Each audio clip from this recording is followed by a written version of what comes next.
செல்லம்மா என்ன பண்ணிட்டு இருக்க? முதல்ல ஃப்ரிட்ஜ் மூடு. எங்க கிராமத்துல ஐபிஎஸ் மாஸ்டர்ல ஒரு சாரல் அடிக்கும், கூடவே சேர்ந்து ஒரு காத்து வரும். அது கணக்கா சில்லுன்னு இருக்கு. இப்படிதான் எங்க பெரிய தாத்தா மில்ல வேலை பார்க்குற பெரிய தாத்தாவும் நானே எங்க அப்பத்தா எங்க ஆத்தா 4 பேரும் 2வது தாத்தா சினிமா பார்த்துட்டு வர வழியில பெரிய இடி அடிச்சுச்சுமா. கதையெல்லாம் அப்புறமா கேக்குறோம். ஆமா, இப்ப ஒரு முக்கியமான விஷயம் சொல்ல வந்திருக்கோம். சொல்லுங்க. மாமா ரொம்ப பாவம் செல்லம்மா. அவருக்கு இந்த வீட்ல யாருமே ஐஸ் வாட்டர் குடுக்க கூடாதுன்னு சொல்லிட்டாங்க. அச்சச்சோ மாரியாத்தா, சில்லு தண்ணி குடுக்க கூடாதுமா? ஐயோ ஏன்?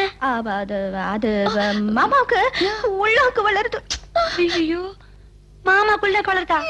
எனக்கு அப்படித்தான். அப்ப மாமா இனிமே என்ன மாதிரி பேச போறாரா? ஆமா, மாமா ஒன்ன மாதிரியே பேச போறாரு. மாமா பாவம் ஜில் தண்ணி குடிக்கணும்னு ரொம்ப ஆசைப்படுறாரு. அதனால ராத்திரி ஆனோன்னு யாருக்கும் தெரியாம ஒரு பாட்டில் ஜில் தண்ணியை எடுத்து போய் குடிக்கிறியா? என்னம்மா இப்படி கேட்டீங்க? அவர் எனக்கு தெய்வம் மாதிரி வேலை போட்டு கொடுத்து சாப்பாடு எல்லாம் கொடுத்து அவருக்கு ஒரு பாட்டில் தண்ணி கூட கூட முடியாத எனக்கு. அப்படி இல்ல செல்லம்மா, நீ அந்த பாட்டில கொண்டு போகும்போது யாருக்கும் தெரியாம மறைச்சு கொண்டு போகணும். ஆமா பாக்கா, இது என்ன பெரிய சமாச்சாரம்? இப்படியே மறைச்சு எடுத்துட்டு போற ஏதாவது தெரியுதா பாருங்க. யார் பாப்பாங்க?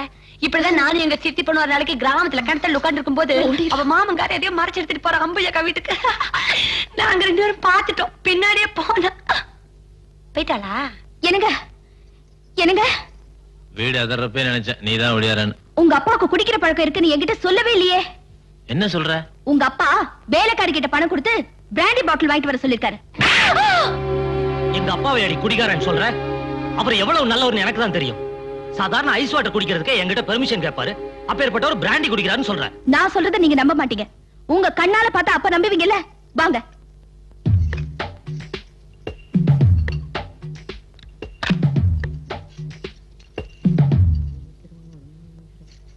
என்னப்பா இன்னும் தூங்கல? அம்மா, அப்பா குடிக்கிறாரம்மா. குடிக்கிறாரா? அங்க பாருங்க.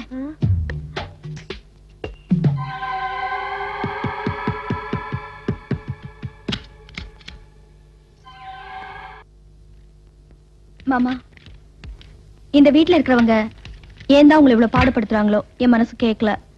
இப்ப வீட்ல யாரும் இல்ல, அதான் உங்களுக்கு பிடிச்ச குலோப் ஜாமுன் எடுத்துட்டு வந்திருக்கேன். நீ என் மருமக இல்லம்மா, மக.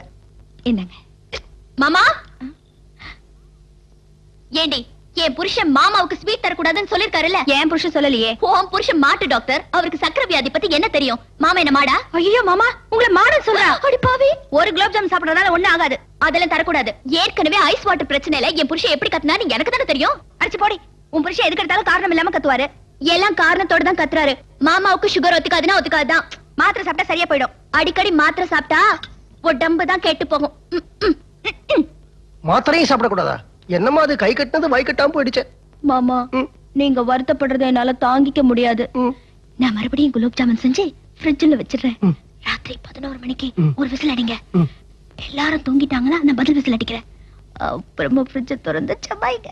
எல்லாம் சரிமா, எனக்கு விசில் அடிக்க தெரியாதே. அது ரொம்ப சுலபமாமா. 2 விரலை இப்படி வச்சுட்டு நாக்க உள்ள மடிச்சிட்டு இப்படி அடிக்கணும். நல்ல மருமகமா நீ, எல்லா விஷயத்தையும் தெரிஞ்சு வச்சிட்டு இருக்கிறியே. மாமா மறந்துடாதீங்க, 11 மணி விசில் குலோப் ஜாமுன்.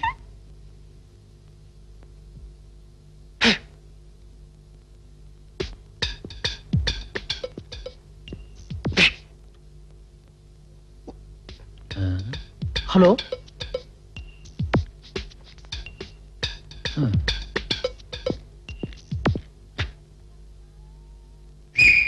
சக்சஸ்.